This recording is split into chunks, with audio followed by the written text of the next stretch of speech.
திருச்செந்தூரில் ஜொலி ஜொலிக்கும் திருநீறு கோபுரம்.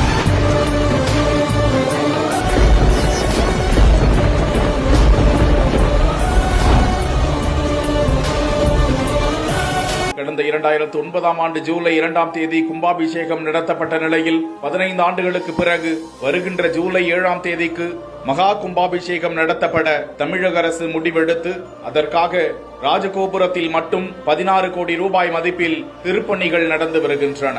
137 அடி உயரம் 9 நிலைகளை கொண்ட ராஜகோபுரம் முழுவதும் வெண்மை நிறம் பூசப்பட்டு மேலே உள்ள 9 கலசங்கள் ஆகம விதிப்படி பூஜைகள் செய்யப்பட்டு தனித்தனியாக பிரித்து கழற்றி புதுப்பிக்கப்பட்டு மீண்டும் 9 கலசங்கள் பொருத்தப்பட்டு அதில் வரகு நவமணிகள் நிரப்பப்பட்டு இருக்கின்றன. ஏற்கனவே அந்த கோபுரத்தில் பொருத்தப்பட்டிருந்த 40 அடி உயரம் கொண்ட வேல் அகற்றப்பட்டு நவீன தொழில்நுட்பத்தில் உருவாக்கப்பட்ட துருப்பிடிக்காத வேல் தற்போது அவ்விடத்தில் வைக்கப்பட்டு இருக்கிறது.